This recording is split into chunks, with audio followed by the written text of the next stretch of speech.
C'est pas le quartier qui me quitte, c'est moi je quitte le quartier.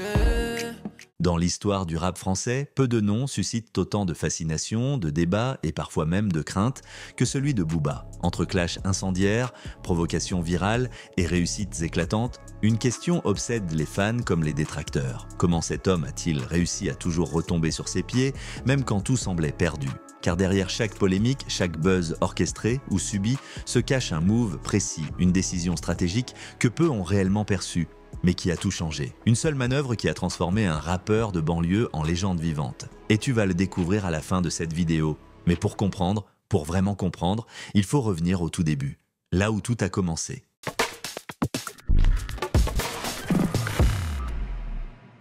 Avant Booba, il y avait Eli Yafa, un jeune métis sénégalais et français, élevé à Boulogne-Billancourt, en région parisienne, là où d'autres, voyant des bars HLM et des destins bloqués, lui percevaient un champ de bataille. Dans les années 90, il découvre le hip-hop, s'en imprègne et commence à écrire ses premiers textes. Rapidement, il fait la rencontre d'Ali, avec qui il fonde le mythique duo Lunatic. Leur musique est sombre, poétique, brutale, le groupe refuse les compromis, tourne le dos à l'industrie musicale classique et choisit l'indépendance totale. Leur album Mauvais Oeil, sorti en 2000, est aujourd'hui considéré comme une pierre angulaire du rap français. Lourd, dense, radical. À l'époque, personne ne sonne comme eux. Mais ce que le public ignore, c'est que Booba déjà pense à l'après. Ce n'était pas encore le move, mais c'en était l'annonce. Car depuis ce moment, il savait qu'il devrait frapper seul, mais frapper fort. Il savait que pour survivre dans une industrie dominée par les compromis, il fallait devenir un prédateur solitaire. Quand il lance sa carrière solo avec Temps Mort en 2002, Booba ne se contente pas de faire de la musique. Il crée un personnage, le duc de Boulogne.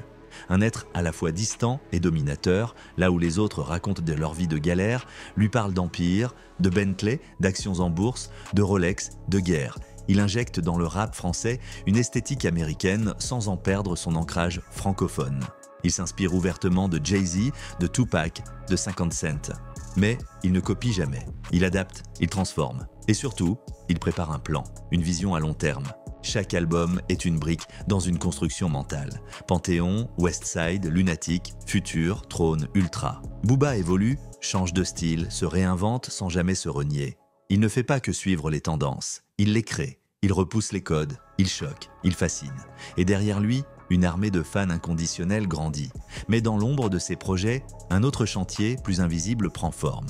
Il y a Rof, il y a La Fouine, il y a Damsez, Cynic, TLF, puis Kaharis. Il y a des pics, des clashs, des règlements de compte, mais ce n'est jamais gratuit. Booba a compris une chose que peu de rappeurs ont su maîtriser. Le conflit attire, le clash vend, la guerre fidélise. Il transforme les affrontements en feuilletons, il crée des intrigues, des épisodes, des rebondissements. Et chaque clash devient une campagne de communication gratuite, relayée par les médias traditionnels, les blogs rap, puis plus tard, les réseaux sociaux. Mais là encore, ce n'est que la partie visible de l'iceberg. Car ce que peu comprennent, c'est que ces clashs sont des leurres, des outils. Des leurres qui détournent l'attention du véritable chantier, le branding. Booba ne veut pas seulement être un rappeur, il veut être une entité, une marque, un nom qu'on ne peut ignorer. Et pendant que tout le monde s'attarde sur ses insultes, ses punchlines assassines, il développe Unkut, sa marque de vêtements, qui devient une référence dans la street culture. Parallèlement, il lance OKLM, un média à son image, qui lui permet de contrôler la narration, de diffuser ses propres contenus, de promouvoir ses artistes. Et surtout, de rester indépendant. Là où d'autres se plient aux règles de l'industrie, lui les contourne. Il construit son propre réseau, sa propre économie.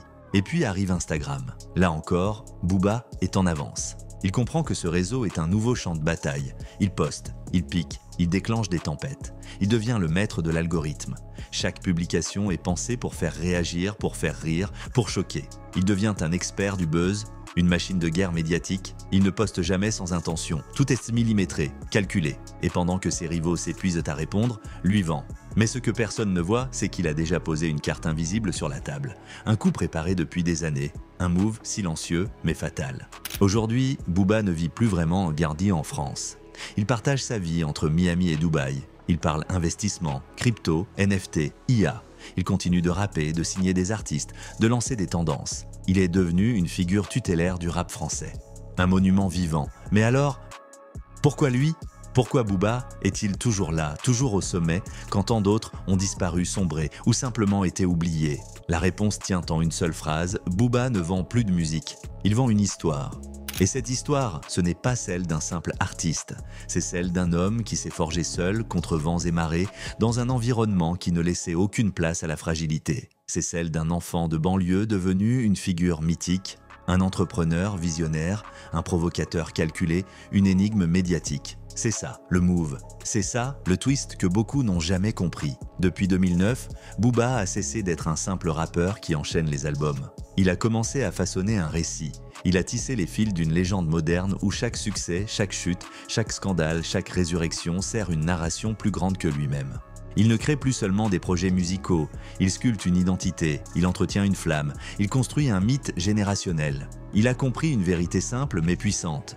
Le public ne veut pas seulement écouter un artiste, il veut s'identifier à une trajectoire, vibrer pour une cause, suivre une épopée. Et dans un monde saturé de contenu et de talent, ce n'est pas la musique seule qui fidélise, c'est le personnage, c'est la constance, c'est le récit. Booba est devenu plus qu'un nom. Il est devenu un code, un langage, un repère. Il incarne la force brute, la survie, la domination, la résilience. Il incarne celui qui refuse de plier, celui qui attaque, qui résiste, qui se relève toujours plus haut. Chaque album est une extension de ce récit. Chaque publication, chaque punchline, chaque silence même, est une pièce d'un puzzle bien plus grand. Il n'est plus un artiste, il est un archétype, il est une marque, un totem de pouvoir, une entité culturelle qui traverse les époques en se réinventant sans jamais rompre avec son essence.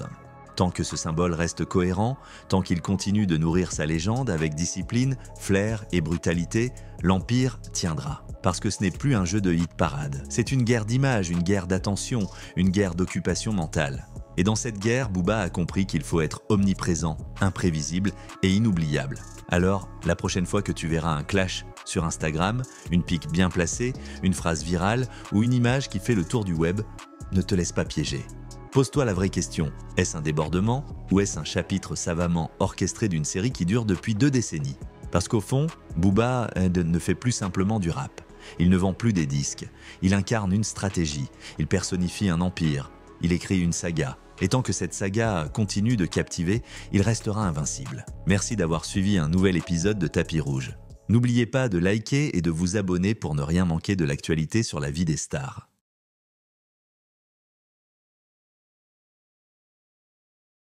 Dans les parages, je te nique, j'ai grandi suivant en silence, crucifié sur une carapace.